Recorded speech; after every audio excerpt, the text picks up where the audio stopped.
ಇದೇನಿದು ರನ್ನಿಂಗ್ ಇದೇನಾಗ್ತದೆ ನೀನು ಹಿಡಿಯೋ ನೀನು ಹಿಡಿಲ್ಲ ನೀನು ಹಿಡ್ಕೊ ಇಬ್ರು ಹಿಡ್ಕೊ ಲೆವೆಲ್ ಮಾಡಿದ್ರೆ ಬಸ್ಸಿಂಗ್ ಆಗ್ತದೆ. ಇದನ್ನ ಕೊನೆಗೆ ಹಗ್ಗದ ಕೊನೆಗೆ ನಾವು ವಿಪ್ಪಿಂಗ್ ಮಾಡ್ತೀವಿ. ವಿಪ್ಪಿಂಗ್ ಮಾಡೋದು ಕ್ರಮ ಹೇಳಿದ್ದೀನಿ. ಬೇಕಾದ್ರೆ ಒಂದು ಬೇರೆದು ಲೇಸ್ ಏನೊಂದು ಕೊಟ್ಟರೆ ನಾನು ವಿಪ್ಪಿಂಗ್ ಮಾಡ್ಲಿಕ್ಕೆ ಇದು ಮಾಡ್ತೀನಿ. ಅರ್ಥ ಆಯ್ತಾ? ಎಳೆಗಳು ಬಿಚ್ಕೋಬಾರ್ದು ಅಂತೇಳಿ ಏನು ಮಾಡ್ತೀವಿ ನಾವು ವಿಪ್ಪಿಂಗ್ ಮಾಡ್ತೇವೆ. ಇದೇನು ಹೇಳ್ತೀವಿ ಬೈಟ್ ಅಂತ ಹೇಳ್ತೀವಲ್ವ, ಇದನ್ನು ಬಗ್ಗಿದ್ರೆ ಬೈಟ್ ಅಂತ ಹೇಳ್ತೀವಿ. ಎರಡನ್ನ ಸೇರಿ ಇಲ್ಲಿ ಏನಾದರೂ ನಾವು ಯಾವುದೋ ಒಂದು ಉದ್ದೇಶಕ್ಕೆ ಒಂದು ಕಟ್ಟಿದ್ರೆ ಇಲ್ಲ ಸೀಜಿಂಗ್ ಅಂತ ಹೇಳ್ತೀವಿ. ಅದು ಎಲ್ಲಿ ಸಿಗ್ತದೆ ನಿಮಗೆ ಲ್ಯಾಟ್ರಲ್ಲಿ ಸ್ಲೈಸಿಂಗ್ ಐ ಅಂತ ಹೇಳಿದೆ ನಾನು. ಸ್ಲೈಸಿಂಗ್ ಐ ಇದು ಐ ಆಕಾರ ಇರ್ತದೆ, ಸ್ಲೈಸಿಂಗ್ ಐ ಅಂತ ಹೇಳಿದೆ. ಅಲ್ಲಿ ಕಟ್ಟಿದ್ರೆ ಸೀಜಿಂಗ್ ಅಂತ ಹೇಳ್ತೇವೆ. ಆಯಿತಾ? ಒಂದು ಸ್ಟೆಪ್ ಆಯಿತು. ಎರಡನೇದಾಗಿ ಈಗ ಇದು ಹಿಡ್ಕೊಂಡಿರೋದು ರನ್ನಿಂಗ್ ಎಂಡ್. ಇದು ರನ್ನಿಂಗ್ ಎಂಡ್ ಇದು ರನ್ ಆಗ್ತಾ ಇದೆ, ರನ್ನಿಂಗ್ ಪಾರ್ಟ್. ಅಂದರೆ ಯಾಕೆ ಅಂದರೆ ರನ್ನಿಂಗ್ ಆಗ್ತಾ ಇದೆ, ರನ್ನಿಂಗ್ ಪಾರ್ಟ್. ಇದು ಇಲ್ಲಿದು ಸ್ಟ್ಯಾಂಡಿಂಗ್ ಪಾರ್ಟ್, ಅಂದರೆ ಸ್ಟ್ಯಾಂಡಾಗಿ ನಿಂತ್ಕೊಂಡಿದೆ ಸ್ಟ್ಯಾಂಡಿಂಗ್ ಪಾರ್ಟ್. ಕೆಳಗಡೆ ಏನು ಬಿದ್ದಿದೆ ಇದು ಡೆಡ್ ಎಂಡ್. ಇಷ್ಟು ಪಾರ್ಟ್ ಇದೆ ಹಗ್ಗದಲ್ಲಿ. ಎಕ್ಸಾಂಪಲ್ ಏನಾದರೂ ಕೇಳಿದ್ರೆ ಹೇಳಿದ್ರೆ ಏನಿದೆ, ದೊಡ್ಡ ವಿಷಯ ಏನಿಲ್ಲ ಅಲ್ವಾ? ಇದಾದಮೇಲೆ ಈಗ ಲೈನ್ ಅಂತ ಯಾಕೆ ಹೇಳ್ತೀವಪ್ಪ ಅಂತ ಕೇಳ್ಬೋದು. ಹಗ್ಗ ಅಂದ್ರೆ ಏನು, ಲೈನ್ ಅಂದ್ರೆ ಏನು? ಇದನ್ನು ರೋಪ್ ಅಂತ ಹೇಳ್ತೀವ? ಯಾಕೆ ಲೈನ್ ಅಂತ ಯಾಕೆ ಹೇಳ್ತೀವಿ? ಏನು ಉದ್ದೇಶ ಅದು ಗೊತ್ತಿರಬೇಕು. ಎಕ್ಸಾಂಪಲ್ ಕೇಳಿದ್ರೆ ಗೊತ್ತಿರಬೇಕು. ಹಗ್ಗ ಅಂದರೆ ಬಂಡಲ್ ಇರುತ್ತೆ, ಯಾವ ಉದ್ದೇಶಕ್ಕೆಲ್ಲ ಏನಿಲ್ಲ. ಅದು ಏನಂತಂದರೆ ಯಾವುದಕ್ಕಾದರೂ ಉಪಯೋಗ ಮಾಡ್ಬೋದು. ಬಂಡಲ್ಸ್ ಇರ್ತವೆ, ಬಂಡಲ್ಸ್. ಅದು ಯಾವುದೋ ಉದ್ದೇಶಕ್ಕೆ ಆಗಲಿ ಯಾವುದೆಷ್ಟೇ ಉದ್ದ ಕಟ್ ಮಾಡಿಕೊಂಡು ಇದೇ ಉದ್ದೇಶಕ್ಕೆ ಕೆಲಸ ಮಾಡ್ಬೋದು ಅಂತ ಇಟ್ಟಿರಲ್ಲ. ಕೆಲವರು ವ್ಯವಸಾಯಕ್ಕೆ ತೊಗೊಂಡೋಗಿ ಯೂಸ್ ಮಾಡ್ಬೋದು, ಕೆಲವರು ಬೇರೆ ಬೇರೆ ಉದ್ದೇಶಕ್ಕೆ ಯೂಸ್ ಮಾಡ್ಬೋದು. ಅದು ಹಗ್ಗ. ಅಲ್ಲಿಂದ ನಾವು ತಂದ ಮೇಲೆ ನಿಶ್ಚಿತವಾದ ಉದ್ದ, ನಿಶ್ಚಿತವಾದ ಅಗಲ ಸುತ್ತಳದೆ ಒಂದು ನಿಶ್ಚಿತವಾದ ಒಂದು ಕೆಲಸಕ್ಕೋಸ್ಕರ ನಾವೇನು ಮಾಡ್ತೀವಿ, ಅದನ್ನು ಕಟ್ ಮಾಡ್ತೀವಿ. ಕಟ್ ಮಾಡಿದ ಮೇಲೆ ಇದಕ್ಕೆ ಲೈನ್ ಅಂತ ಹೇಳ್ತೀವಿ. ಆ ಲೈನಲ್ಲಿ ಆ ಸೀರಿನಲ್ಲಿ ಇದೆ ನೋಡ್ಕೊಳ್ಳಿ. ಶಾರ್ಟ್ ಲೈನ್ ಇದೆ, ಲೈಫ್ ಲೈನ್ ಇದೆ, ಬೇರೆ ಬೇರೆ ಲೈನ್ ಇದೆ. ನಿಮಗೆ ಒಂದು ನಿನ್ನೆ ಬಂದಿತ್ತು ಶಾರ್ಟ್ ಲೈನ್ ಎಷ್ಟು ಸರ್ಕಂಫರೆನ್ಸ್ ಇರುತ್ತೆ ಅಂತ 1.3/4 ಅಂತ ಏನೋ ಬರೆದ್ರಿ. 1.3/4 ಆ ಥರ ಬರೆದ್ರಿ. ಅದಕ್ಕೆ ನಿಶ್ಚಿತವಾದ ಉದ್ದ, ನಿಶ್ಚಿತವಾದ ಅಗಲ, ನಿಶ್ಚಿತವಾದ ಕೆಲಸಕ್ಕೆಂದು ಕಟ್ ಮಾಡಿ ಇಟ್ಟಿರೋದಕ್ಕೆ ಅದಕ್ಕೆ ಲೈನ್ ಅಂತ ಹೇಳ್ತೀವಿ. ಇದು ಕ್ಲಿಯರಾ? ಆಮೇಲೆ ಈಗ ಒಂದೊಂದಾಗಿ ಹೋಗೋಣ. ಇವಾಗ ಏನಾಗಿದೆ, ಇದು ಹೀಗೆ ಮಾಡಿದ್ರೆ ಏನಾಗ್ತದೆ, ಇದು ಹಾಫ್ ಇಂಚ್ ಆಗ್ತದೆ. ಹಾಫ್ ಇಂಚ್ ಅಂತ ಹೇಳಿದ್ರೆ ಯಾಕೆ ಹಿಚ್ಚು ಅಂತ ಹೇಳ್ತೀವಿ ಅಂತ ಹೇಳಿದ್ರೆ, ಮೊದಲು ಹೇಳಿದ್ದೇನೆ, ಒಂದು ಸಲ ರಿವಿಷನ್ ಮಾಡ್ತೇನೆ. ಹಾಫ್ ಇಂಚ್ ಅಂತ ಹೇಳಿದ್ರೆ ಇದು ನೋಡಿ, ಈಗ ಬಿಟ್ಬಿಟ್ಟೆ ನಾನು. ಏನಾಯ್ತು? ಒಂದು. ಎರಡನೇದು ಕೆಲವು ಗಂಟೆಗಳಿಗೆ ಸಹಾಯ ಮಾಡ್ತದೆ. ಕೈ ಕಟ್ಟೋದು ಬಿಟ್ಟು ಕೆಲವು ಗಂಟೆಗಳಿಗೆ ಸಹಾಯ ಮಾಡುತ್ತೆ. ಅದೇ ಗಂಟು ಹಾಕಿದ್ರೆ ಏನಾಗ್ತದೆ, ಗಂಟು ಇದು ನಾನು ಎಲ್ಲಿವರೆಗೆ ನಾನು ಬಿಚ್ಚಲ್ವಾ ಅದು ಆಕಾರನ ಕಳ್ಕೊಳ್ಳಲ್ಲ. ಅದು ಒಂದು ಯಾವುದೋ ಒಂದು ನಿಶ್ಚಿತವಾದ ಒಂದು ಕೆಲಸಕ್ಕಂದು ಇರ್ತದೆ. ಅರ್ಥ ಆಗ್ತದೆಯಾ? ಯಾವುದು? ಹಾಂ, ಇದು ಹಾಫ್ ಇಂಚ್ ಇಷ್ಟೇ. ಇದೇನಪ್ಪ ಹಾಫ್ ಇಂಚು, ಕೆಲವು ಗಂಟೆಗಳಿಗೆ ಸಹಾಯ ಮಾಡ್ತದೆ. ಇದಕ್ಕೆ ಬಿಟ್ಟರೆ ಮತ್ತೆ ವಾಪಸ್ ಯಥಾಸ್ಥಿತಿಗೆ ಹೋಗ್ಬಿಡ್ತದೆ. ನಾಟ್ಸ್ ಅಂತ ಹೇಳಿದ್ರೆ ಅದು ಒಂದು ಪರ್ಟಿಕ್ಯುಲರ್ ಆಗಿರ್ತದೆ. ನಾವು ಬಿಚ್ಚುವರೆಗೆ ಅದು ಬಿಚ್ಚೋಗಲ್ಲ. ಯಾವುದೋ ಒಂದೊಂದು ಉದ್ದೇಶಕ್ಕೆ ಒಂದೊಂದು ನಾಟುಗಳಿದ್ದಾವೆ. ಅರ್ಥ ಆಗ್ತದೆಯಾ? ಅದಾದ ಮೇಲೆ ಇದನ್ನು ಬೈಟ್ ಅಂತ ಹೇಳ್ತೀವಿ. ಬೈಟು ಇಷ್ಟು ಮಾಡಿಬಿಟ್ರೆ ಸಾಕು, ಇದನ್ನು ಬೈಟ್ ಅಂತ ಹೇಳ್ತೀವಿ. ಅರ್ಥ ಆಯ್ತಾ? ಈಗ ಒಂದೊಂದು ನಾಟು ಹಾಕ್ಕೊಂಡು ಹೋಗೋಣ. ಇದು ಜನರಲ್ಲಾಗೂ ಹಾಕ್ತೀವಿ, ಹೊರಗಡೆ ಸಾರ್ವಜನಿಕವಾಗಿ ಹೊರಗಡೆನೂ ಹಾಕ್ತೀವಿ, ನಮ್ಮ ಫೈರ್ ಸರ್ವಿಸಲ್ಲೂ ಹಾಕ್ತೀವಿ. ಇದು ತಮ್ ನಾಟ್. ಇದು ಎಲ್ಲರೂ ಹಾಕಿ ತಮ್ ನಾಟ್ ಹಾಕಿದ್ರಾ? ಈ ತಮ್ ನಾಟು ಇದೇನು, ಇದಕ್ಕೆ ಬೇರೆ ಹೆಸರುಗಳೇನಿದೆ? ಸ್ಟಾಪರ್ ನಾಟ್ ಅಂತ ಹೇಳ್ತೀವಿ, over hand knot, over hand knot ಅಂತ ಹೇಳ್ತೀವಿ, ಸ್ಟಾಪರ್ ನಾಟ್ ಅಂತ ಹೇಳ್ತೀವಿ. ಮತ್ತು ಇದೇನು ರಾಟೆಗಳ ಮೇಲೆ ಯೂಸ್ ಮಾಡ್ತೀವಿ. ಜನರಲ್ಲಾಗಿ ರಾಟೆಗಳ ಮೇಲೆ ಯೂಸ್ ಮಾಡ್ತೀವಿ. ರಾಟೆಗಳ ಮೇಲೆ ಇದು ಮಾಡಿದ್ರೆ ಲಾಸ್ಟಿಗೆ ತಡೆಗಂಟು ರಾಟೆಗಳ ಮೇಲೆ ಯೂಸ್ ಮಾಡಿ. ನಮ್ಮ ಫೈರ್ ಸರ್ವಿಸಲ್ಲಿ ಮುಖ್ಯವಾಗಿ ಫಸ್ಟ್ ಆದ ಹೋಸುಗಳಿಗೆ ಅಂದರೆ ಗುರುತಿಸಲು. ಅರ್ಥ ಆಗ್ತದೆ? ಈಗ ನಾನು ತೊಗೊಂಡೋಗಿ ಇಟ್ಟಿರ್ತೀನಿ, ಮತ್ತು ಇನ್ನೊಬ್ಬ ಬರ್ತಾನೆ ಅದನ್ನು ಮತ್ತೆ ಯೂಸ್ ಮಾಡ್ತಾನೆ. ಅಲ್ಲಿ ಬೇರೆ ಹೋದಾಗ ಸ್ಪಾಟಲ್ಲಿ ಲೀಕೇಜ್ ಆಗ್ತದೆ ನೀರು. ಅದಕ್ಕೆ ಬರಸ್ಟ್ ಆಗಿರೋ ಹೋಸುಗಳಿಗೆ ಏನು ಮಾಡ್ತೀವಿ, ನಾವು ಉಲ್ಟಾ ಸುತ್ತೀವಿ. ಇಲ್ಲಿಂದ ಮೇಲ್ ಕಪ್ಲಿಂಗ್ ಸುತ್ತಿ ಫಿಮೇಲ್ ಕಪ್ಲಿಂಗ್ ಹತ್ರ ನಾವು ತಮ್ ನಾಟ್ ಹಾಕಿ ಇಡ್ತೇವೆ. ಅದು ಬರಸ್ಟ್ ಆಗಿದೆ ಅಂತ ಗುರುತಿಸ್ಲಿಕ್ಕೆ.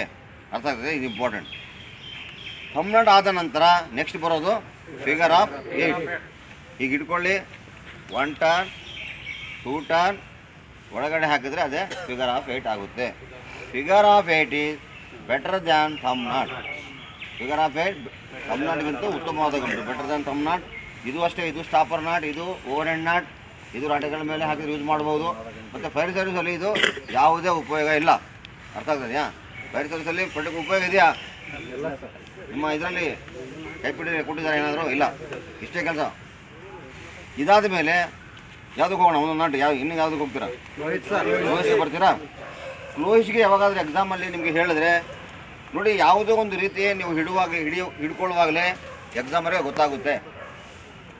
ಕ್ಲೋಹಿಚ್ ನೀವು ಹೋದ ತಕ್ಷಣ ಹಗ್ಗ ತೊಗೊಂಡು ಹೀಗೆ ನಿಂತ್ಕೊಂಬಿಡಿ ಅಲ್ವಾ? ನೀವು ಹೋದ ತಕ್ಷಣ ಹಗ್ಗ ತೊಗೊಂಡು ಹೀಗೆ ನಿಂತ್ಕೊಂಬಿಡಿ. ಅವ್ರು ಯಾವ್ದು ಹೇಳ್ತಾರೆ ಗೊತ್ತಿಲ್ಲ. ಕ್ಲೋಹಿಚ್ಗೆ ಎರಡು ಸಮವಾಗಿ ಈ ಥರ ಮಾಡ್ಕೊಂಡು ಇಟ್ಕೊಂಡ್ರೆ ಒಳ್ಳೆಯದು. ಕ್ಲೋಹಿಚ್ ಹಾಕುವಾಗ ಯಾವಾಗಲೂ ದೊಡ್ಡದಾಗಿ ಹಾಕಿ. ಚಿಕ್ಕದು ಹಾಕಿದ್ರೆ ಏನಾಗ್ತದೆ, ಆ್ಯಕ್ಚುಯಲ್ ನಾವು ಬಾಸ್ಕೆಟ್ ಸ್ಟ್ಯಾಂಡ್ಗೆ ಹಾಕ್ತೀವಿ, ಇದನ್ನು ಹಾಕ್ಬೋದಾ ಬಾಸ್ಕೆಟ್ ಸ್ಟ್ಯಾಂಡ್ಗೆ? ಅವಾಗ ದೊಡ್ಡದು ಮಾಡ್ಕೋಬೇಕು. ಹಿಂಗೆ ಮಾಡ್ಕೊಂಡು ಆಗ್ತದೆ, ತೊಂದರೆ ಆಗ್ತದೆ. ಎಕ್ಸಾಮ್ಸು ಗಾಬರಿ ಬೇರೆ ಇರ್ತದೆ, ಅವ್ನು ಬೇರೆ ಆಗಿರ್ತಾನೆ, ಏನಾಗ್ತದೆ ತೊಂದರೆ ಆಗ್ತದೆ. ಅದಕ್ಕೋಸ್ಕರ ನೀವು ದೊಡ್ಡದಾಗಿ ಸ್ಟಾರ್ಟಿಂಗಲ್ಲೇ ದೊಡ್ಡದಾಗಿ ಹಾಕಿಬಿಡಿ ಅಲ್ವಾ? ಇನ್ನೂ ದೊಡ್ಡದಾಗಿ ಹಾಕಿ, ಇದನ್ನು ದೊಡ್ಡದಾಗಿ ಹಾಕಿದ ತಕ್ಷಣ ಏನಾಗ್ತದೆ, ಇದು ಈಸಿಯಾಗಿ ಬಾಸ್ಕೆಟ್ ಸ್ಟ್ಯಾಂಡ್ಗೆ ಹೋಗ್ತದೆ. ಕ್ಲೋಹಿಚ್ಚು ಇದು ಸ್ಮಾಲ್ ಗೇರ್ಸ್ಗೆ ಕಟ್ಟಿ ಅಲ್ವಾ? ಕ್ಲೋಹಿಚ್ ಇದೆಯಲ್ಲ, ಮಮ್ಟಿ ಪಿಕಾಸಿ ಏನಿದೆ ಸ್ಮಾಲ್ ಗೇರ್ಸ್ಗೆ ಕಟ್ಟಿ ಇದೇನಿದೆ ಅಕ್ಕಪಕ್ಕ ಎಳೆಯೋಕ್ಕೆ. ಫಾರ್ ಎಕ್ಸಾಂಪಲ್ ಮಮ್ಟಿ ಇದೆ, ಪಿಕಾಸಿ ಇದೆ, ಅರ್ಥ ಆಯ್ತಾ? ಅದನ್ನು ಕಟ್ಟಿ ನಾವು ಅಕ್ಕಪಕ್ಕ ಎಳೆಯೋಕ್ಕೆ ನಾವು ಯೂಸ್ ಮಾಡ್ಬೋದು. ಮುಖ್ಯವಾಗಿ ಫೈರ್ ಸರ್ವಿಸಲ್ಲಿ ಹೇಳ್ಬೇಕಂತ ಹೇಳಿದ್ರೆ ಪಂಪ್ ಡ್ರಿಲ್ ಮಾಡುವಾಗ ಅಲ್ವಾ, ಬಾಸ್ಕೆಟ್ ಸ್ಟ್ರೈನರ್ಗೆ ಅದು ಬಿಚ್ಕೋಬಾರ್ದು ಅಂತೇಳಿ ಬಾಸ್ಕೆಟ್ ಸ್ಟ್ರೈನರ್ಗೆ ಹಾಕ್ತೇವೆ. ಯಾವುದು? ಕ್ಲೋಹಿಚ್. ಕ್ಲಿಯರಾ? ಡೌಟ್ ಇದ್ದರೆ ಇಲ್ಲೆಲ್ಲ ಕೇಳ್ತಾ ಇರಬೇಕು. ಕ್ಲೋಹಿಚ್ ಹಾಕಿದ ಮೇಲೆ ನಾನು ಹೇಳ್ತೇನೆ, ರೋಲಿಂಗ್ ಹಿಚ್ಗೆ ಹೋಗೋಣ. ರೋಲಿಂಗ್ ಹಿಚ್ ನೋಡಿ, ಹೀಗೆ ಕೈಗೆ ಹಾಕ್ಕೊಳ್ಳಿ. ರೋಲಿಂಗ್ ಹಿಚ್ ಹೀಗೆ ಹಾಕ್ಕೊಂಡು ಸ್ವಲ್ಪ ಡಿಸ್ಟೆನ್ಸ್ ಇರಬೇಕು, ತೋರಿಸುವಾಗ ಡಿಸ್ಟೆನ್ಸಲ್ಲಿ ಇರಬೇಕು. ಹೀಗೆ ಮಾಡಿ, ಅರ್ಥ ಆಯ್ತಾ? ಇದು ಫಾರ್ ಎಕ್ಸಾಂಪಲ್ ದುಂಡಾದ ವಸ್ತುಗಳಿಗೆ ಕಟ್ಟಿ ನೇರವಾಗಿ ಇಳಿಯೋಕ್ಕೆ. ದುಂಡಾದ ವಸ್ತುಗಳು ಫಾರ್ ಎಕ್ಸಾಂಪಲ್ ಎಸ್ಟಿಂಗ್ವಿಷರ್ ಇದೆ, ಎಸ್ಟಿಂಗ್ವಿಷರ್ಗೆ ಬಾಟಮ್ ಇದೆಯಲ್ಲ, ಆ ಬಾಟಮ್ ಕೆಳಗಡೆ ಎರಡು ಬರಬೇಕು. ಕನ್ಫ್ಯೂಸ್ ಮಾಡ್ಕೋಬೇಡಿ, ಸಿಂಗಲ್ ಬರೋಲ್ಲ. ಬಾಟಮ್ಗೆ ಯಾವ್ದು ಬರ್ತದೆ? 2 ಡಬಲ್ ಬರುತ್ತೆ ಕೆಳಗಡೆ ಎಸ್ಟಿಂಗ್ವಿಷರ್ಗೆ. ಮೇಲೆ ಇಲ್ಲೇನು ಮಾಡ್ತೀಯ, ಕ್ಯಾಪ್ ಹತ್ರ ಒಂದು ಹಾಫ್ ಇಂಚ್ ಹಾಕ್ತೀಯ. ಇನ್ನೂ ಬೇಕಾದರೆ ಮೇಲೆ ನಿಮಗೆ ಇನ್ನೂ ಗ್ರಿಪ್ ಸಿಗಬೇಕಂದ್ರೆ ಇನ್ನೊಂದು ಹಾಫ್ ಇಂಚ್ ಬೇಕಾದರೆ ನೀವು ಹಾಕ್ಕೋಬೋದು. ಇಷ್ಟೇ ಹಾಕ್ಬೇಕಂತ ಏನಿಲ್ಲ. ಹಾಕಿದ್ದನ್ನು ದುಂಡಾದ ವಸ್ತುಗಳನ್ನು ಕಟ್ಟಿ ಮೇಲೆ ಕಳ್ಸೋಕ್ಕೆ ನೇರವಾಗಿ ಹೇಳಿದ್ರೆ ಮೇಲೆ ಕಳಿಸ್ಲಿಕ್ಕೆ ದುಂಡಾದ ವಸ್ತುಗಳನ್ನು. ಹಾಂ, ರೋಲಿಂಗ್ ಹಿಚ್ ಇದು ರೋಲಿಂಗ್ ಹಿಚ್. ಮೊದಲು ಹೇಳಿದ್ದು ಕ್ಲೋ ಹಿಚ್ಚು, ಇದು ರೋಲಿಂಗ್ ಹಿಚ್ಚು. ಅರ್ಥ ಆಯ್ತಾ? ಮತ್ತೆ ಇದನ್ನು ಇನ್ನೇನು ಕಳಿಸ್ಬೋದು? ಎಸ್ಟಿಂಗ್ವಿಷರೇ ಕಳಿಸ್ಬೇಕಂತ ಏನಿಲ್ಲ. ಯಾವುದಾದ್ರೂ ಇರ್ಬೋದು. ಫಾರ್ ಎಕ್ಸಾಂಪಲ್ ಇನ್ನೊಂದಕ್ಕೆ ಬಂದಾಗ ಕ್ರೋಬಾರ್ ಕಳಿಸ್ಬೋದು. ಕ್ರೋಬಾರ್ ಮೇಲೆ ಕಳಿಸ್ಬೇಕಪ್ಪ, ಹೆಂಗೆ ಕಳಿಸ್ತಾ ಇಲ್ಲಿಂದ ಎಸಿತೀಯ? ಅದು ಎಷ್ಟಿದೆನ ಇನ್ನೊಂದ ಕಟ್ಟಿಬಿಟ್ಟು ಮೇಲೆ ಕಳಿಸ್ಬೋದು. ದುಂಡಾದ ವಸ್ತುಗಳು ಯಾವುದೇ ಆಗಿರ್ಬೋದು. ಒಂದು ದಿಮ್ಮೆ, ಯಾವುದಾದ್ರು ದಿಮ್ಮೆ ಬೇಕು ಕಳಿಸ್ಬೋದು, ಇನ್ನೊಂದು ಸಿಲಿಂಡರ್ ಬೇಕು ಕಳಿಸ್ಬೋದು, ಏನಾದರೂ ಬೇಕಾದ್ರೆ ಕಳಿಸ್ಬೋದು. ಅರ್ಥ ಆಗ್ತದೆಯಾ? ರೋಲಿಂಗ್ ಹಿಚ್ ಆದಮೇಲೆ ಹಿಚ್ಚೆ ಮುಗಿದು ಹೋಗ್ಬಿಡಿ. ಡ್ರಾ ಹಿಚ್ಗೆ ಬಿಡೋಣ. ಇದು ಡ್ರಾ ಹಿಚ್ಗೆ ಅದು ಅಷ್ಟೇ, ಎರಡು ಸಮವಾಗಿ ಮಾಡ್ಕೊಳ್ಳಿ. ಕೈ ಹೀಗೆ ಹಿಡ್ಕೊಳ್ಳಿ ಅಲ್ವಾ? ಹೀಗೆ ಮುಂದೆಯಿಂದ ಹೀಗೆ ಹಾಕ್ಕೊಳ್ಳಿ. ಹಾಕ್ಕೊಂಡ ನಂತರ ಒಳಗಡೆ ಕೈ ಹಾಕಿ ಒಂದನ್ನು ಎಳೀರಿ. ರೈಟ್ ಇರೋದು ಹಗ್ಗನ ಒಂದನ್ನು ಎಳೆದು ಕೈ ಕೊಡಿ. ಅರ್ಥ ಆಯ್ತಾ? ಯಾವುದು ಎಳೆದು ಕೈ ಕೊಟ್ಟಿದ್ದೀರಾ ಅದರಲ್ಲೇ ಮತ್ತೆ ಒಳಗಡೆ ಕೈ ಹಾಕಿ ಎರಡನೇದನ್ನು ಹಿಡ್ಕೊಂಡು ಇದನ್ನು ಫಸ್ಟ್ ಬಿಡಿ, ಎರಡನೇದು ಹಿಡ್ಕೊಳ್ಳಿ. ಈಗ ಇದನ್ನು ಎಳೀರಿ. ಈಗ ಟೈಟ್ ಮಾಡಿದಾಗ ಏನಾಗ್ತದೆ, ಯಾವುದಾದ್ರೂ ಒಂದು ಆಬ್ಜೆಕ್ಟ್ಗೆ ಮಾಡಿ ಮೇಲೆ ಇದ್ದೀವಿ ನಾವು. ಮಾಡಿ ಮೇಲೆ ಇರುವಾಗ ಲ್ಯಾಡ್ರ್ ಇದ್ದರೆ ಲ್ಯಾಡ್ರ್ ಮೂಲಕ ಇಳಿತೀವಿ ಅಲ್ಲ? ಲ್ಯಾಡ್ರ್ ಇದ್ದರೆ ಇದ್ರ ಅವಶ್ಯಕತೆ ಏನಿದೆ, ಲ್ಯಾಡ್ರ್ ಅಂತ ಇಳಿತೀವಿ. ಬ್ರಾಂಟೋಸ್ ಕೈಲಿಫ್ಟ್ ಇದೆ, ಕೇಜಲ್ಲಿ ಇಳಿತೀವಿ. ಲ್ಯಾಡ್ರ್ ಇದ್ದರೆ ಲ್ಯಾಡ್ರಿಂದ ಇಳಿತೀವಿ. ಯಾವುದು ಸಾಧನಗಳ ನಮಗೆ ಇಳಿಯೋಕ್ಕೆ ಯಾವಾಗಿಲ್ಲ, ಅವಾಗ ಏನು ಮಾಡ್ತೀವಿ ನಾವು? ಡ್ರಾ ಹಿಚ್ ಯಾವುದೋ ಒಂದು ಗಟ್ಟಿ ಆಬ್ಜೆಕ್ಟ್ಗೆ ಹಾಕಿ ಕೆಳಗಡೆ ಇಳಿದು ಬಂದು ಆಮೇಲೆ ಹಗ್ಗನೂ ಬೇಕಲ್ಲ, ಹಗ್ಗ ಬಿಟ್ಬಿಡ್ತಾರೆ ಮೇಲೆ ಬಂದು ನಂತರ ಕೆಳಗಡೆ ಬಂದು ಇಳಿದ ನಂತರ ಇನ್ನೊಂದು ಹಗ್ಗನ ಎಳೆದ್ರೆ ಅವಾಗ ನಮಗೆ ಹಗ್ಗನೂ ವಾಪಸ್ ಸಿಗುತ್ತೆ. ಅದಕ್ಕೆ ಡ್ರಾ ಹಿಚ್ ಅಂತ ಹೇಳಿದ್ದೀವಿ. ಡ್ರಾ ವಾಪಸ್ ತೊಗೊಳ್ಳೋದು, ಡ್ರಾ ಹಿಚ್. ಅರ್ಥ ಆಯ್ತೇನಪ್ಪ? ನೆಕ್ಸ್ಟ್ ಈಗ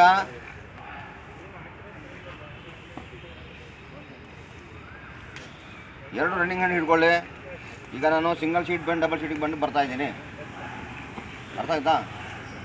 ನಾನು ಹೇಳಿದ್ದು ಎಲ್ಲರೂ ಕಂಟಿನ್ಯೂ ಹಾಕ್ಕೊಂಡು ಹೋಗ್ತಾರೆ. Single sheet bend double sheet bend ಹಾಕಬೇಕು. ಸಿಂಗಲ್ ಶೀಟ್ ಬೆಂಡ್ಗೆ ಈ ಥರ ಹಿಡ್ಕೊಳ್ಳಿ ಲೆಫ್ಟಲ್ಲಿ ಅಲ್ವಾ. ಇದನ್ನು ಒಂದು ಬೆರಳು ಹೀಗಿರಲಿ, ಅರ್ಥ ಆಗ್ತದೆಯಾ? ಇದು ನಿಮಗೆ ಹೆಲ್ಪ್ ಆಗುತ್ತೆ. ಯಾವತ್ತು ಕೆಳಗಡೆಯಿಂದ ಬೈಟ್ ಒಳಗಡೆ ಹಗ್ಗನ ಹಾಕಿ ಬೆರಳು ಮೇಲೆ ಹಾಕಿ ಬಿಟ್ಬಿಡಿ. ಒಳಗಡೆಯಿಂದ ತಗೊಂಡು ಬೆರಳು ಎಲ್ಲಿ ಹೋಗಿದೆ ಅದೇ ಡೈರೆಕ್ಷನ್ ತೋರಿಸ್ತಾ ಇದೆ, ಆ ಬೆರಳು ಒಳಗಡೆ ಹಾಕಿ ಅಲ್ವಾ. ಇದು ಸಿಂಗಲ್ ಶೀಟ್ ಬೆಂಡ್ ಆಯಿತು. ಅದೇ ಡಬಲ್ ಶೀಟ್ ಬೆಂಡ್ ಹಾಕಬೇಕಂದ್ರೆ ಇನ್ನೊಂದು ಸಲ ಮತ್ತೆ ರಿಪೀಟ್ ಮಾಡಬೇಕು, ಅದನ್ನು ಇನ್ನೊಂದು ಸಲ ಹೋಗಬೇಕು ಒಳಗಡೆ, ಅದೇ ಡಬಲ್ ಶೀಟ್ ಬೆಂಡ್ ಆಗುತ್ತೆ. ಒಂದು ಸಿಂಗಲ್ ಶೀಟ್ ಬೆಂಡ್ ಒಂದು ಸಲ ಹೋದರೆ ಹಗ್ಗ, ಇನ್ನೊಂದು ಸಲ ಹೋದರೆ ಡಬಲ್ ಶೀಟ್ ಬೆಂಡ್ ಆಗುತ್ತೆ. ಈಗ ಸಿಂಗಲ್ ಶೀಟ್ ಬೆಂಡು ಏನು ಕೆಲಸಕ್ಕೆ ಬರುತ್ತೆ? ಸಿಂಗಲ್ ಶೀಟ್ ಬೆಂಡು ಒಂದು ದಪ್ಪ ಹಗ್ಗ, ಒಂದು ದಪ್ಪ ಒಂದು ಸಣ್ಣ ಹಗ್ಗ ಜೋಡಿಸ್ಲಿಕ್ಕೆ. ಅದೇ ಡಬಲ್ ಶೀಟ್ ಬೆಂಡು ಒದ್ದೆ ಆದ ಅದಕ್ಕೆ ಸೇರಿಸ್ಬೇಕಷ್ಟೇ. ಒದ್ದೆ ಆದ ಒಂದು ದಪ್ಪ ಒಂದು ಸಣ್ಣ ಹಗ್ಗ, ಒದ್ದೆ ಆದ ಹಗ್ಗಕ್ಕೆ ಡಬಲ್ ಶೀಟ್ ಬೆಂಡು ಯೂಸ್ ಮಾಡ್ತೇವೆ. ಅರ್ಥ ಆಗ್ತದೆಯಾ? ಇದು ಕೆಲಸ ಇಷ್ಟೇ.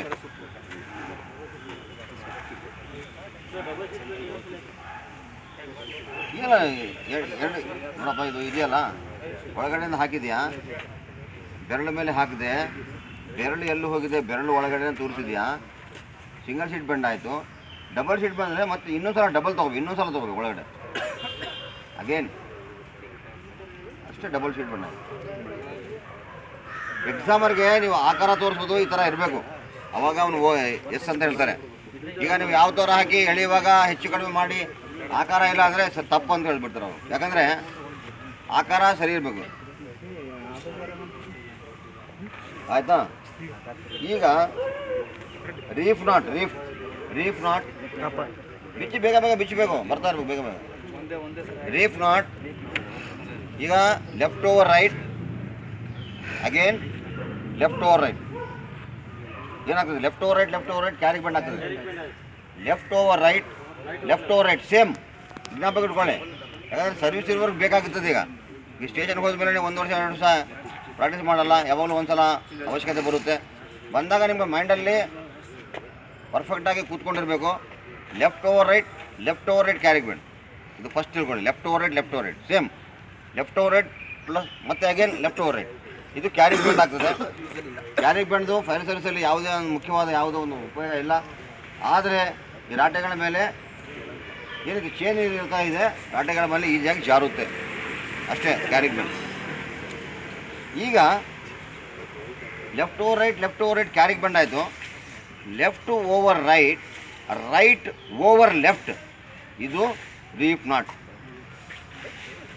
Left over right over left, ಎಡಗೈ ಮೇಲೆ ಬಲಗೈ ಆಮೇಲೆ ಬಲಗೈ ಮೇಲೆ ಎಡಗೈ, ಇಲ್ಲಿ ಚೇಂಜ್ ಆಗ್ತದೆ, ಅದು ಇದ್ರೆ reef knot. Left over right over left. ಇನ್ನೊಂದು ಇದು ಗುರ್ತಿಡ್ಲಿಕ್ಕೆ ಹೇಗೆ ಅಂದರೆ ತಾಳೆ ನೋಡ್ಬೇಕಂತ ಹೇಳಿದ್ರೆ ಈ ಥರ ಈಸಿಯಾಗಿ ಮೂಮೆಂಟ್ ಆಗುತ್ತೆ. ಮೂಮೆಂಟ್ ಆದರೆ ಇದು ರೀಫ್ ನಾಟ್ ಸರಿ ಇದೆ, ಇಲ್ಲ ಅಂತ ಹೇಳಿದ್ರೆ ಅದು ಕ್ಯಾರಿಗೆ ಬೆಂಡ್ ತಪ್ಪಾದರೆ ಕ್ಯಾರಿಗೆ ಬೆಂಡ್ ಆಗುತ್ತೆ. ಮೂಮೆಂಟ್ ಇದ್ದರೆ ಇದು ರೀಫ್ ನಾಟ್ ಏನು ಉಪಯೋಗ ಇದ್ರದ್ದು? ಫಾರ್ ಎಕ್ಸಾಂಪಲ್ ಇದೆ ತೊಗೊಳ್ಳಿ, ಇದು 2 ಸಮದಪ್ಪವಾದ ಹಗ್ಗ ಇದೆ, ಇದನ್ನು ಜೋಡಿಸ್ಬೇಕು ಅಂತ ಹೇಳಿದ್ರೆ ನಮಗೆ ಉದ್ದ ಜಾಸ್ತಿ ಬೇಕು ಕೆಲಸ ಮಾಡಲಿಕ್ಕೆ, ಫೈರ್ ಸ್ಪಾಟಲ್ಲಾಗಲಿ ಇನ್ನೊಂದು ಕಡೆ ಆಗಲಿ. 2 ಸಮದಪ್ಪವಾದ ಹಗ್ಗಗಳನ್ನು ಜೋಡಿಸ್ಲಿಕ್ಕೆ ಏನು ಮಾಡ್ತೀವಿ? ರೀಫ್ ನಾಟನ್ನು ಯೂಸ್ ಮಾಡ್ತೀವಿ, ರೀಫ್ ನಾಟ್ ಹಾಕ್ತೀವಿ, ಆಯಿತಾ? ಆಮೇಲೆ ಯಾವುದು ಬರೋಣ?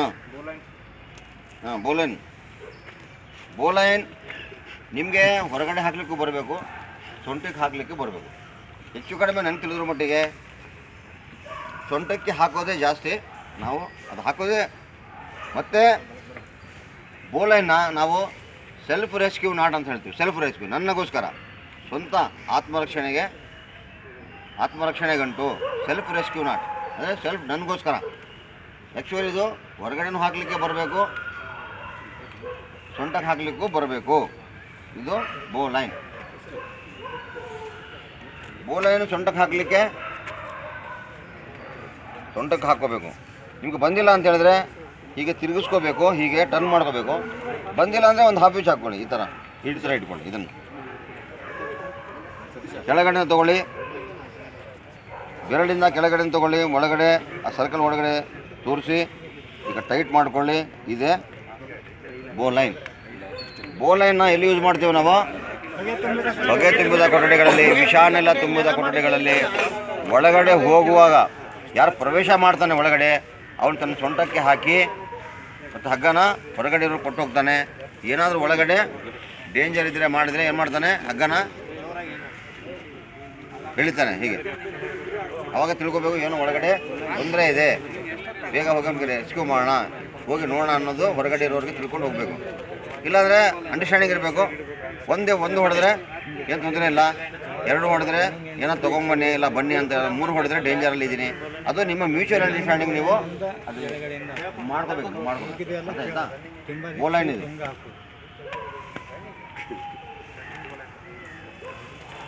ಅಲ್ಲ ಬರೋಣ, ಒಂದೊಂದು ಬರ್ತಾರಣ.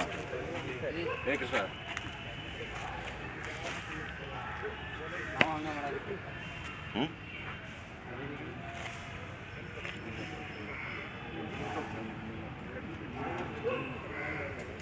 ರನ್ನಿಂಗ್ ಬೋಲೈನು ಹರಿದು ಹೋಗೋದಕ್ಕಂತ ಏನಪ್ಪ?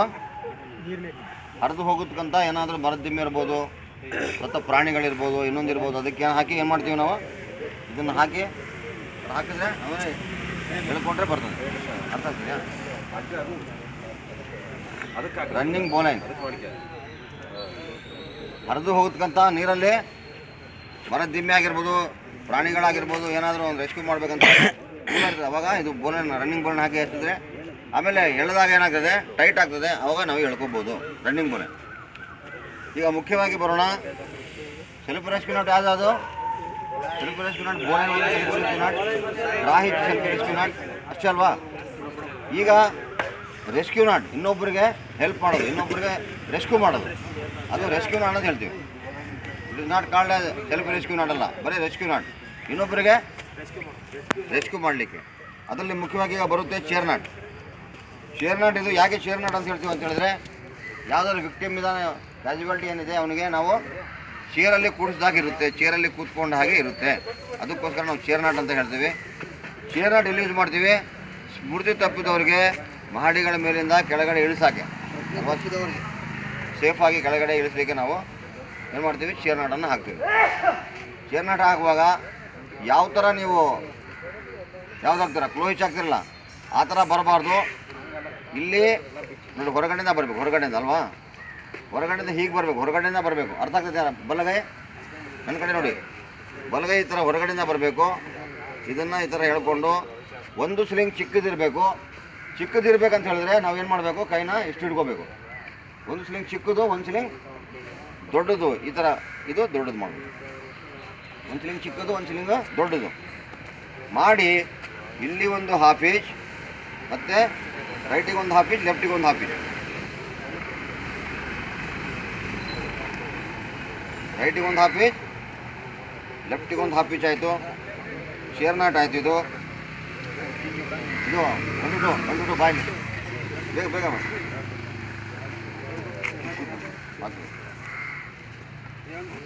ಇಲ್ಲ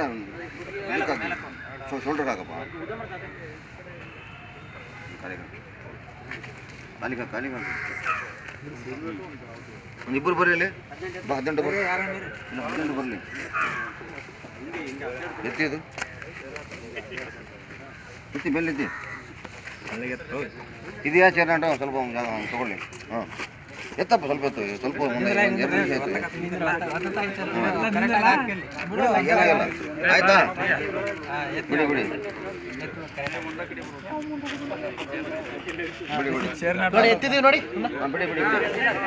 ಒಂದು ಎಲ್ಲಿರುತ್ತೆ? ಮೇಲೆ ಮಾಡಿ ಮೇಲೆ ಇರುತ್ತೆ. ಒಂದು ಗೈಡ್ಲೈನ್, ಒಂದು ಗೈಡ್ಲೈನ್, ಒಂದು ಗೈಡ್ಲೈನ್ ಈ ಥರ ಮೇಲೆ ಇರುತ್ತೆ. ಚೇರ್ ನಾಟ್ ಥರ ಅವನಿಗೆ ಕೆಳಗಡೆ ಇಳಿತಾ ಇರಬೇಕು. ನೀವು ಟೈಟ್ ಹಿಡ್ಕೋಬೇಕು. ಹಾಗಂತ ಹೇಳಿದ್ರೆ ಲೂಸ್ ಬಿಟ್ಟು ಏನಾಗ್ತದೆ? ಗೋಡೆ ಹೊಡಿತದೆ ಅಲ್ವಾ? ಟೈಟ್ ಹಿಡ್ಕೋಬೇಕು ಅವರು. ಇಲ್ಲಿ ಇವನು ಟೈಟ್ ಹಿಡ್ಕೊಂಡು ನಿಧಾನಕ್ಕೆ ಇಳಿಸ್ಕೋಬೇಕು. ಇದು ಮಾಡುವಾಗ ಫಸ್ಟು ಹಗ್ಗ ಟೆಸ್ಟ್ ಮಾಡ್ಕೋಬೇಕು. ಇಂಪಾರ್ಟೆಂಟ್ ಹೇಳ್ತಾ ಇದ್ದೀನಿ. Silent please. ನನ್ನ ಕಡೆ ನೋಡಿ. ಚೇರ್ ನಾಟ್ ಏನಾದರೂ ರೆಸ್ಕ್ಯೂ ಹಗ್ಗ ತೊಗೊಂಡು, ನೀವು ಲೈನ್ ತೊಗೊಂಡು ಹಗ್ಗ ತೊಗೊಂಡು ರೆಸ್ಕ್ಯೂ ಮಾಡ್ತಾ ಇದ್ದೀರಾ ಯಾವುದಾದ್ರೂ ಒಂದು ವಿಕ್ಟಿಮ್ಗೆ, ಕ್ಯಾಜುಯಾಲಿಟಿಗೆ ಅಂತ ಹೇಳಿದ್ರೆ ಫಸ್ಟ್ ಹಗ್ಗ ಚೆಕ್ ಮಾಡ್ಕೊಳ್ಳಿ. ಹಗ್ಗ ಚೆಕ್ ಮಾಡ್ಕೊಳ್ದೆ ಹಗ್ಗ ಮೊದಲೇ ಡ್ಯಾಮೇಜ್ ಇದ್ದರೆ ಏನಾಗ್ತದೆ? ಅದೇ ಬಿದ್ದೋಗ್ಬಿಡ್ತಾನೆ, ಆಮೇಲೆ ಭಾಳ ಸಫರ್ ಆಗಬೇಕಾಗ್ತದೆ, ಅವ್ರದ್ದೊಂದು ಪ್ರಾಣ ಹೋಗ್ತದೆ. ನೀವು ಡ್ಯೂಟಿನಲ್ಲಿ ಸಫರ್ ಆಗಬೇಕಾಗ್ತದೆ. ಮೊನ್ನೆ ಏನಾಯ್ತು ಲ್ಯಾಟ್ರಿಲ್ ಮಾಡುವಾಗ ಏನಾಯ್ತು, ಡ್ಯಾಮೇಜ್ ಆಗಿತ್ತು, ಹಗ್ಗ ಕಟ್ಟಾಗ್ಬಿಡ್ತು ಅಲ್ವಾ.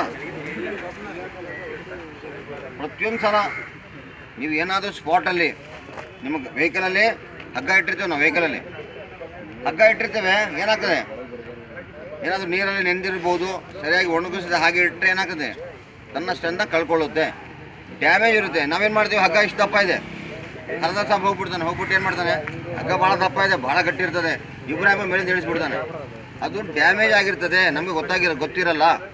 ಯಾವಾಗ ವೇಟ್ ಬೀಳ್ತದೆ ಡ್ಯಾಮೇಜ್ ಆಗಿ ಇಬ್ರಾಹಿಂ ಬಿದ್ದುಬಿಟ್ಟ ಕೆಳಗಡೆ. ಯಾವಾಗಲೂ ನೀವು ಚೆಕ್ ಮಾಡಿ ನೋಡಬೇಕು. ಪ್ರತಿಯೊಂದು ಹಗ್ಗನ ಯೂಸ್ ಮಾಡೋಕ್ಕಿಂತ ಮುಂಚೆ, ಅರ್ಥ ಆಗ್ತದೆಯಾ, ಸರ್ವಿಸ್ ನಿಮ್ಮದು 35-40 ಇಯರ್ಸ್ ಸರ್ವಿಸ್ ಇದೆ, ಭಾಳ ಹುಷಾರಾಗಿರಬೇಕು. ಏನಾದರೂ ಒಂದು ರೆಸ್ಕ್ಯೂ ಮಾಡುವಾಗ ಫಸ್ಟ್ ಹಗ್ಗ ಚೆಕ್ ಮಾಡ್ಕೊಳ್ಳಿ. ಪ್ರತಿಯೊಂದು ಹಗ್ಗ ಯಾವ ಥರ ಚೆಕ್ ಮಾಡ್ತೀರಾ?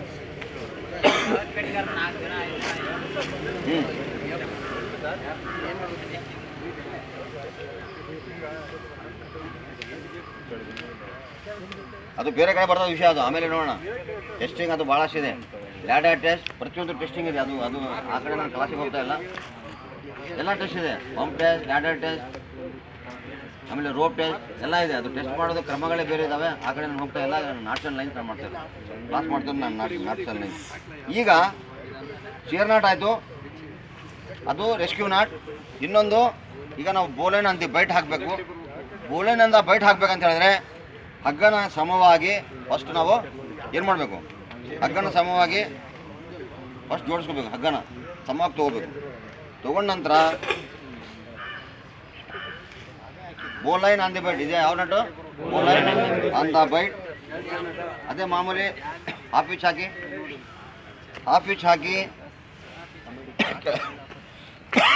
ಕೆಳಗಡೆಯಿಂದ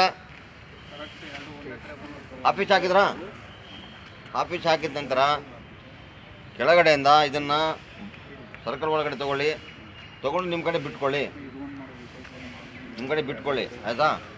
ಬಿಟ್ಕೊಂಡು ಅದ್ರ ಒಳಗಡೆ ಕೈ ಹಾಕಿ 4 ಹಗ್ಗ ಕಾಣ್ತದೆ, 4, ಆ 4ನ್ನ ನಿಮ್ಮ ಕಡೆ ಬರಬೇಕು. 4 ಸಿಂಗಲ್ ಇರೋದು ನಿಮ್ಮ ಅಪೋಸಿಟ್ ಹೋಗಬೇಕು. ಅರ್ಥ ಆಯ್ತೇನಪ್ಪ? ಇದನ್ನು ಶೇಪ್ ಕೆಡಬಾರ್ದು, ನಿಧಾನಕ್ಕೆ ಎಳಿಬೇಕು, ಶೇಪ್ ಕೆಡಬಾರ್ದು. ಯಾಕಂದರೆ ಎಕ್ಸಾಮರ್ಗೆ ತೋರಿಸ್ಲಿಕ್ಕೆ ಹಿಂಗೆ ತೋರಿಸಿದ್ರೆ ಸರಿ ಅಂತ ಹೇಳ್ತಾರೆ. ಇದರಲ್ಲಿ ಏನಾದರೂ ಶೇಪ್ ಸರಿ ಇಲ್ಲ ಅಂತ ಹೇಳಿದ್ರೆ ತಪ್ಪು ಅಂತ ಹೇಳ್ತಾರೆ. ನೀನು ಸರಿ ಹಾಕಿರ್ತೀಯ, ಅವ್ರಿಗೆ ಗೊತ್ತಾಗಲ್ಲ, ತಪ್ಪು ಅಂತ ಹೇಳ್ಬಿಡ್ತಾರೆ, ಮಾರ್ಕ್ಸ್ ಕಟ್ಟಾಗ್ಬಿಡ್ತದೆ. ಶೇಪ್ ಈ ಥರ ಇರಬೇಕು. ಈಗ ಇಲ್ಲಿ ಇದ್ಯಾವುದು ಬೋಲ್ಡ್ ಆನ್ ದಿ ಬೈಟ್.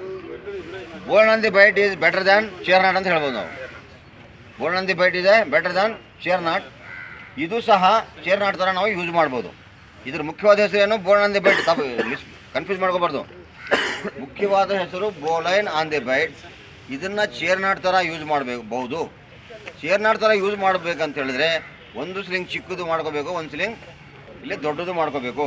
ಯಾವುದು ಇದರಲ್ಲಿ ಮಾಡ್ಕೊಳ್ಳಿ, ಒಂದು ತೊಗೊಳ್ಳಿ, ಒಂದು ಸ್ಲಿಂಗ್ ದೊಡ್ಡದು ಮಾಡ್ಕೊಂಡ್ರೆ ಅವಾಗ ಏನಾಗ್ತದೆ, ಆಯಿತಾ. ಈಗ ಚೇರ್ ನಾಟ್ ಥರ ಯೂಸ್ ಮಾಡ್ಬೋದು. ಚೇರ್ ನಾಟ್ ಥರ ಯೂಸ್ ಮಾಡಬೇಕಂದ್ರೆ ಮತ್ತೊಂದು ಸಲ ಹೇಳ್ತಾ ಇದ್ದೀನಿ, ಒಂದು ಸ್ಲಿಂಗ್ ಚಿಕ್ಕದು ಮಾಡ್ಕೋಬೇಕು, ಒಂದು ಸ್ಲಿಂಗ್ ದೊಡ್ಡದು ಮಾಡ್ಕೋಬೇಕು. ಅವಾಗ ಚೇರ್ ನಾಟ್ ಥರ ಯೂಸ್ ಮಾಡ್ಬೋದು ನಾವು. ಇಲ್ಲ ನಾವು ಚೇರ್ ನಾಟ್ ಥರ ನಾವು ಯೂಸ್ ಮಾಡಲ್ಲ, ನಮಗೆ ಸ್ಟ್ರೆಚ್ಚರ್ಗೆ ಹಾಕಲಿಕ್ಕೆ ಬೇಕು ಅಂತ ಹೇಳಿದ್ರೆ ಅವಾಗ ನಾವು ಅದನ್ನು ಸ್ಟ್ರೆಚ್ಚರ್ ನಾಟ್ ಅಂತ ನಾವು ಹೇಳಬೇಕು. ಅವಾಗ ಸ್ಟ್ರೆಚ್ಚರ್ ನಾಟ್ ಅಂತ ಹೇಳ್ತೀವಿ ನಾವು. ಮೇನ್ ಹೆಸರು bowline on the bight, confuse ಮಾಡ್ಕೋಬೇಡಿ. ಚೇರ್ ನಾಟ್ ಥರ ಯೂಸ್ ಮಾಡ್ಬೇಕಂತ ಹೇಳಿದ್ರೆ ಒಂದು ಸ್ಲಿಂಗ್ ಚಿಕ್ಕದು, ಒಂದು ಸ್ಲಿಂಗ್ ದೊಡ್ಡದು. ಸ್ಟ್ರೆಚ್ಚರ್ಗೆ ಹಾಕಬೇಕಂತ ಹೇಳಿದ್ರೆ 2 ಸ್ಲಿಂಗ್ ಸಮವಾಗಿರಬೇಕು. ಅರ್ಥ ಆಗ್ತದೆಯಾ?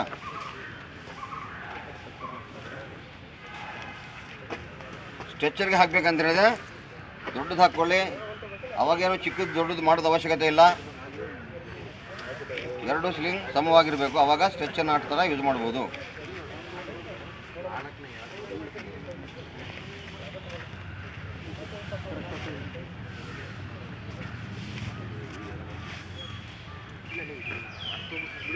ನೋಡಿ ಸ್ಟ್ರೆಚ್ಚರ್ ಇಲ್ಲಿ ಬಾ 29 ನೋಡಿ. ಸ್ಟ್ರೆಚ್ಚರ್ಗೆ ಆ ಕಡೆ 2 ಹಾಫ್ ಇಂಚ್ ಹಾಕು, ಈ ಕಡೆ 2 ಹಾಫ್ ಇಂಚ್, ಈ ಕಡೆ 2 ಹಾಫ್ ಇಂಚ್. ಬಾರಪ್ಪ ಬೇಗ ಬಾ. ಎರಡು ಎರಡು ತಗೊಳ್ಳಿ ಹಗ್ಗ ಎರಡು ಎರಡು ಮೇಲೆ ಒಂದು ತಗೋ ಕೆಳಗಡೆ ಒಂದು ತಗೋ ಮೇಲೆ ಕೆಳಗಡೆ ಇರ್ಬೋದು ಅವ್ರಿಗೂ ಒಂದಾಗ ಹಾಂ ಈ ಥರ ನೋಡಿ ಈ ಥರ ಸ್ವಲ್ಪ ಹಿಂಗೆ ಜಾಸ್ತಿ ನೀನು ಎತ್ತಪ್ಪ ನೀನು ಎತ್ತು ನೀನು ಸ್ವಲ್ಪ ಹಿಂಗೆ ಮಾಡು ಗೊತ್ತಾಗ್ತದೆ ಇಲ್ಲಿ ಸ್ಟ್ರೆಚರ್ ಇದೆ ಅಂತ ಇಟ್ಕೊಳ್ಳಿ. ನಮ್ಮ ಹತ್ರ ಸ್ಟ್ರೆಚರ್ ಇಲ್ಲ, ಸ್ಟ್ರೆಚರ್ ಇದೆ ಅಂತ ಇಟ್ಕೊಳ್ಳಿ. ಎರಡು ಹಿಡಿಕೆ ಇರ್ತಾವಲ್ಲ ಇಲ್ಲಿ ಅಲ್ವಾ, ಹಿಂಗೆ ಹಿಡ್ಕೊಳ್ಳಿಕ್ಕೆ ಪೇಷಂಟ್ಗೆ ಸ್ಟ್ರೆಚರ್ಗೆ ಆ ಕಡೆ ಎರಡು ಹಿಡಿಕೆ ಈ ಕಡೆ ಎರಡು ಹ್ಯಾಂಡಲ್ ಇರ್ತಾವಲ್ವಾ. ಅವಾಗ ಏನು ಮಾಡ್ಬೇಕು, ಇಲ್ಲಿ ಹ್ಯಾಂಡಲ್ಗೆ ಈಗ ಹಿಂಗೆ ಹಾಕ್ತೀರಾ, ಇದು ಹಿಂಗೆ ಹಾಕ್ತೀರಾ, ಸ್ಟ್ರೆಚರ್ ಆಯಿತಾ. ಈಗ ಒಂದು ಗೈಡ್ಲೈನ್ ಇರ್ತದೆ. ಆ ಮೇಲಿಂದ ಕ್ಯಾಜುವಾಲಿಟಿಗೆ ಇಳಿಸುವಾಗ ನಿಧಾನಕ್ಕೆ ಇಳಿಸ್ಬೇಕು. ಬಿಟ್ಬಿಟ್ಟು ಏನಾಗ್ತದೆ, ಗೋಡೆಗೆ ಹೊಡಿತದೆ. ಅವಾಗ ಇವನು ಕೆಳಗಡೆ ಬ್ಯಾಲೆನ್ಸ್ ಮಾಡ್ಕೊಂಡು ನಿಧಾನಕ್ಕೆ ಇಳಿಬೇಕು. ಇದು ಸ್ಟ್ರೆಚರ್ ಥರ ಯೂಸ್ ಮಾಡ್ಬೋದು. ಅರ್ಥ ಆಗ್ತದೆಯಾ? ಇಡ್ಬೋದು. ಗೈಡ್ಲೈನ್, ಇದು ಗೈಡ್ಲೈನ್.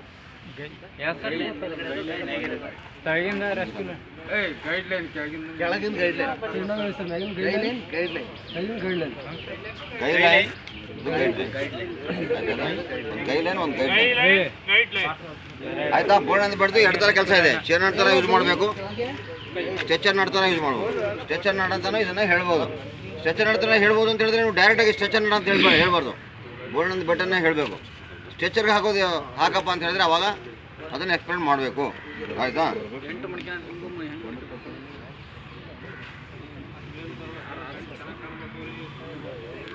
ಶೇಪ್ ನಿಮಗೆ ಶೇಪ್ ಕಾಣಬೇಕು. ಯಾವುದು ಅಂದ್ರೆ ಹಾಕಿದ್ರೆ ಆಗಲ್ಲ. ಈಗ ಹಗ್ಗ ಇದೆ ನನ್ನ ಹತ್ರ, ಸ್ಪಾಟಲ್ಲಿ ಇದ್ದೀನಿ. ನನ್ನ ಹತ್ರ ಬೇರೆ ಹಗ್ಗ ಇಲ್ಲ, ಇದೊಂದೇ ಹಗ್ಗ ಇರೋದು. ಡ್ಯಾಮೇಜ್ ಆಗಿದೆ ಹಗ್ಗ ಅಲ್ವಾ, ನಾನು ಅದರಲ್ಲೇ ಕೆಲಸ ಮಾಡಬೇಕು. ಈಗ ಬೇರೆ ಹಗ್ಗ ಇಲ್ಲ.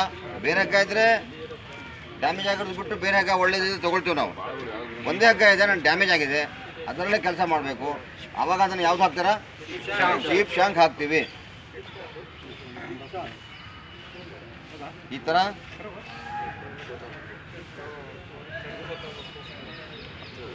ಆ ಕಡೆ ಒಂದು ಹಾಫ್ ಇಂಚ್, ಈ ಕಡೆ ಒಂದು ಹಾಫ್ ಇಂಚ್. ಅರ್ಥ ಆಗ್ತದೆಯಾ?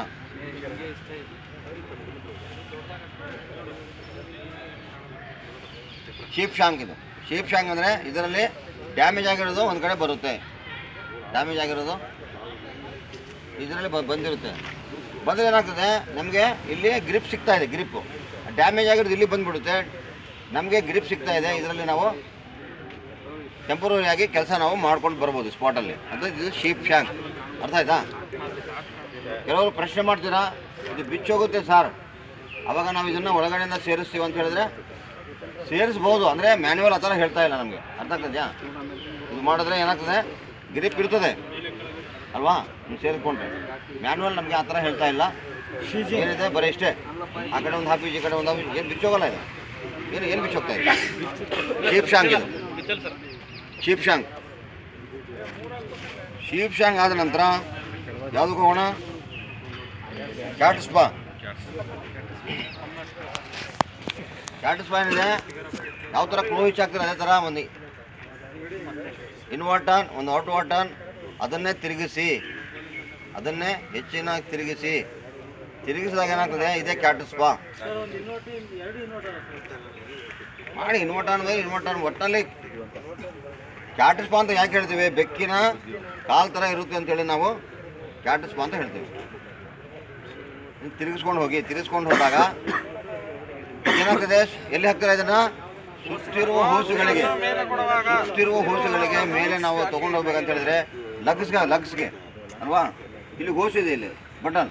ಇಲ್ಲಿ ಏನು ಮಾಡ್ತೀವಿ, ಲಗ್ಸ್ಗೆ ಈ ಕಡೆ ಒಂದು ಲಗ್ಸ್ಗೆ, ಈ ಕಡೆ ಒಂದು ಲಗ್ಸ್ಗೆ ಹಾಕ್ತೀವಿ. ಇಲ್ಲಿ ಏನು ಮಾಡ್ತೀವಿ, ಒಂದು ಯಾವ ನಾಟ್ ಹಾಕ್ತೀವಿ, ಇಲ್ಲಿ ಆ ಹೋಸ್ ಮೇಲೆ ಎರಡು ಹಗ್ಗ ಬರ್ತಾವಲ್ಲ, ಅವಾಗ ಅಲ್ಲಿ ರೀಫ್ ನಾಟ್ ಹಾಕ್ತೀವಿ.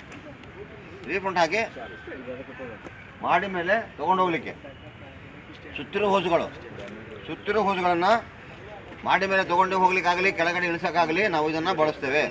ಯಾವುದು? ಕ್ಯಾಟ್ ಸ್ಪಾ ಹಾಕಿ ಎರಡು ಲಗ್ಸ್ಗೆ ಹಾಕ್ತೀವಿ, ಮೇಲೆ ಒಂದು ರೀಫ್ ನಾಟ್ ಹಾಕ್ತೇವೆ. ಯಾವ ನಾಟ್ ಬಿಟ್ಟಿದ್ದೀವಿ? ಟಿಂಬರ್ ಹಿಚ್ ಅಂದರೆ ಅದ್ರದ್ದು ಹೆಸರೇ ಹೇಳ್ತಾ ಇದೆ. ಏನೋ ನೀರಲ್ಲಿ ಹರಿದು ಹೋಗೋ ಟಿಂಬರು, ಏನೋ ಮರದ ದಿಮ್ಮೆಗಳು ಅವು ಇದು ಎಳಿಯಾಕೆ ಮಾಡೋಕ್ಕೆ ಇದನ್ನು ಟಿಂಬರ್ ಹಿಚ್ ಅಂತ ಹಾಕ್ತೀವಿ. ಏನಿಲ್ಲ, ಸೊಂಟಕ್ಕೆ ಕಟ್ಕೊಂಡು ಇದ್ರ ಮೇಲೆ ತೊಗೊಂಡ್ಬಿಟ್ಟು ಇದನ್ನೇ ಟ್ವಿಸ್ಟ್ ಮಾಡಿ ಅಷ್ಟೇ, ಬೇರೆ ಏನಿಲ್ಲ, ಇಷ್ಟೇ ಟ್ವಿಸ್ಟ್ ಮಾಡಿ. ಇದು ಟಿಂಬರ್ ಹಿಚ್ಚು. ಇದನ್ನು ಟ್ವಿಸ್ಟ್ ಮಾಡಿ ನೋಡಿ, ಅರ್ಥ ಇದೆಯಾ? ಏನು ಬಿಚ್ಕೊಳ್ಳಲ್ಲ. ಏನು ಇಲ್ಲಿ ಮತ್ತೆ ಇನ್ನೊಂದು ಗಂಟೆ ಹಾಕ್ಬೇಕು ಸರ್, ಕಂಪ್ಲೀಟ್ ಹಾಕಬೇಕು, ಬಿಚ್ಚೋಗುತ್ತೆ ಮಾಡುತ್ತೆ, ಏನಿಲ್ಲ. ಎಷ್ಟಾದ್ರೆ ಹೇಳಿ, ಏನಾಗಲ್ಲ. ಸ್ವಲ್ಪ ಇದನ್ನು ಟ್ವಿಸ್ಟ್ ಜಾಸ್ತಿ ಮಾಡ್ಕೊಳ್ಳಿ, ಅರ್ಥ ಆಯ್ತಾ? ಇದು ಟಿಂಬರೀಜ್, ಮರದಿಂಬೆಗಳನ್ನು ಎಳೆಯೋಕ್ಕೆ ಮಾಡೋಕ್ಕೆ, ನೀರಲ್ಲಿ ಹರಿದು ಹೋಗ್ಬೋದು, ಇಲ್ಲ ಇಲ್ಲೇ ನಾವು ಎಳೆಯೋಕ್ಕೆ ಹಾಕ್ಬೋದು, ಆಯ್ತಾ? ಅಷ್ಟೇ ಅಲ್ವಾ? ಮುಗಿದೋಗಿದೆ. 2 round 2 ಹಾಕಿ, ಹಾಕಿ 2 round ಟರ್ನ್ 2 half pitch. ಎಲ್ಲಿ ಹಾಕ್ತೀರಾ ಇದನ್ನು? ಪಂಪ್ ಸ್ಟೇಗೆ ಹಾಕ್ತೀರಾ. ರೌಂಡ್ ಟರ್ನ್ 2 half pitch ಎಲ್ಲಿ ಹಾಕ್ತೀರಾ? ಪಂಪ್ ಸ್ಟೇಗೆ. ನಾವು ಪಂಪ್ ಸ್ಟೇ ಅಂತ ಹೇಳಿದ್ರೆ ಪಂಪ್ ತೊಗೊಂಡೋಗಿ ನಿಲ್ಲಿಸ್ತೀರಾ. ನಿಲ್ಲಿಸಾದ್ಮೇಲೆ ಸಪೋರ್ಟ್ ಬೇಕಲ್ಲ, ಸಪೋರ್ಟ್ಗೆ ಒಂದು ರಾಡ್ ಇರುತ್ತೆ ಅಲ್ವಾ? ಸ್ಟ್ಯಾಂಡಿಂಗ್ ರಾಡ್ ಇರುತ್ತೆ, ಕೆಳಗಡೆ ಪ್ಲೇಟ್ ಇರುತ್ತೆ. ಪಂಪ್ ಸ್ಟೇ ಅಂತ ಹೇಳ್ತೀವಿ. ನಮಗೆ ಕೆಲವು ಪಂಪ್ಗಳಿಗಿದೆ, ಕೆಲವು ಪಂಪ್ಗಳಿಗೆ ಇಲ್ಲ. ನಾನು ತೋರಿಸಿದ್ದೀನಿ ಮೊನ್ನೆ ಪಂಪ್ ಡ್ರಿಲ್ ಮಾಡುವಾಗ. ಫಸ್ಟ್ ಏನು ಮಾಡ್ತೀರಾ? ಬಾಸ್ಕೆಟ್ ಸ್ಟ್ಯಾಂಡ್ ಹತ್ರ ಮಾತಿಲ್ಲ, ಅಲ್ಲಿ ಬಾಸ್ಕೆಟ್ ಹತ್ರ ಕ್ಲೋಚ್ ಹಾಕ್ತೀರಾ, ಸೆಕ್ಷನ್ ಜಾಯಿಂಟ್ಗೆ ಹಾಫ್ ಪಿಚ್ ಹಾಕ್ತೀರಾ. ಅಲ್ಲಿಂದ ಮುಂದೆ ಬಂದು ಪಂಪ್ ಸ್ಟೇಗೆ ರೌಂಡ್ ಟರ್ನ್ 2 half pitch ಅಂತ ಹೇಳಬೇಕು. ರೌಂಡ್ ಟರ್ನ್ 2 half pitch ಭಾಳ ಈಸಿ ಇದೆ, ಏನು ತೊಂದರೆ ಏನಿಲ್ಲ. ರೌಂಡ್ ಟರ್ನ್ ಹಾಕ್ತೀರಾ ಅಲ್ವಾ? ರೌಂಡ್ ಟರ್ನ್ 2 half pitch ಹಾಕ್ತೀರಾ. ಒಂದು 2 half pitch ಅದೇ ಮಾಮೂಲಿ ಹಾಕಿ 2 half pitch, ಇಲ್ಲೊಂದು half pitch, ಇಲ್ಲೊಂದು half pitch ಹಾಕಿ 2 half pitch. Round turn 2 half pitch pump ಸ್ಟೇಗೆ ಹಾಕ್ತೀವಿ. ರೌಂಡ್ ಟರ್ನ್ 2 half pitch, ಒಂದು ರೌಂಡ್ ಟರ್ನ್, ಒಂದು 2 half pitch ಅಷ್ಟೇ. ಕ್ಲಿಯರ್ ಆಯ್ತಾ? ಎಲ್ಲ ನಾಟಕಗಳು ಹಾಕಿದ್ದೀನಿ. ಹಾಂ ಬರಲಿ ನಾಟಕ ವಿಷಯ ಗೊತ್ತಾಯ್ತಾ? ಮತ್ತು ನಿಮ್ಮ ಕೈಪಿಡಿನಲ್ಲಿ ಆಕಾರ ಕೊಟ್ಟು ಅದರಲ್ಲಿ ಕೆಳಗಡೆ ಮತ್ತೆ ಕೊಟ್ಟಿದ್ದಾರೆ. ಇನ್ನೊಂದ್ರಲ್ಲಿ ನೀವು ಓದ್ಕೊಳ್ಳಿ. ಈಗ ನಾನು ಹೇಳಿದ್ದೀನಿ +1 ಕೈಪಿಡಿದು ಓದ್ಕೊಳ್ಳಿ, ಅದು ಇದು ಸೇರಿ ಎಲ್ಲ ನಿಮಗೆ ಪರ್ಫೆಕ್ಟ್ ಆಗ್ತದೆ. ಅರ್ಥ ಆಗಿದೆಯಾ? Arts line class is close. ಯಾರ್ದಿದು?